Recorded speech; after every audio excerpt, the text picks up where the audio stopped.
Nairobi.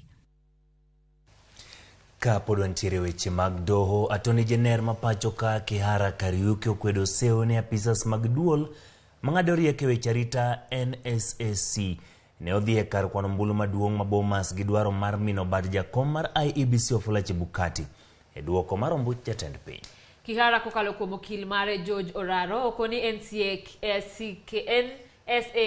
ni kod ting' mar neno ni arita kwe mapacho ka ne kare maonge kaka ne ginyalo nyayo gima ne nyalo kelo koko. George Bati miyowa mathoth.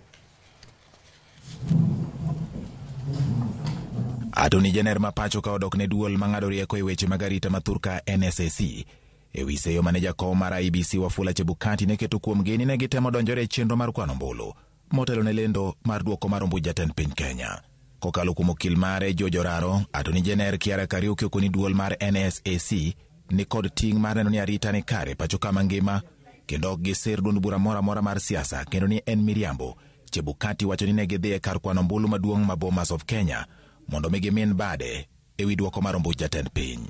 The NSC is the body in charge of our security and is established for the benefit of all Kenyans.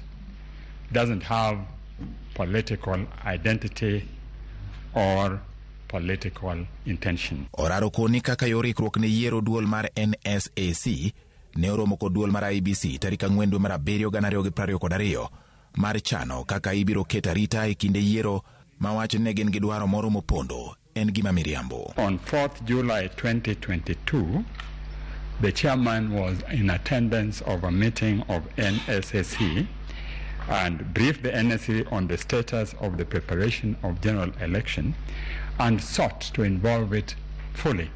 And at the end of the meeting at page 31, NSSC reassured IBC that it will offer necessary support to ensure successful conduct of general election and achieve its constitutional duty. Owacho ni kinde mane liet chako bedo e chuny jopiny kaluwore kod yo mane IEBC tayo godo kweno mag ombulu Bomas of Kenya, apisa mag duol mang'ado rieko e weche mag arita kwe ne odhi Bomas mondo mi ong'ad rieko ne IEBC, to jakom mar IEBC Wafula Chebukati nonyisogi achaya maduong' kendo keto gi girito kuom seche buora. Mr. Kennedy Kihara, in his affidavit sworn on 28 February 2022, equally confirms that his whole presentation was to express the need to expedite the process of declaring the results and ensuring transparency in order to avert public anxiety.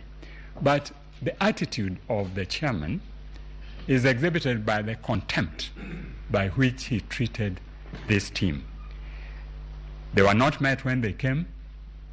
They managed to find where to wait, but they were kept waiting for 4 hours. Attorney General okoni en gima miriambo wacho ni apisas mag duol mar NSAC motelnegi kod Joseph Kinyua ne odhi e kar ombulu maduong' ma Bomas of Kenya mondo mi owuo wach mar kaka ibiro rwak jatend piny Kenya manyien kata ka IEBC owuon ne pok otieko kweno mar ombulu. The visit to the IEBC tallying center was instigated as a result of the activities which had gone on 13th and 14th when there was suspension of transmission and display of the result. We know that assumption of office is a process which is statutory and members of that office had been appointed and are known and are not members of NSAC. Kaka yo mar podore edo e wi seyo mobiu kuomgi,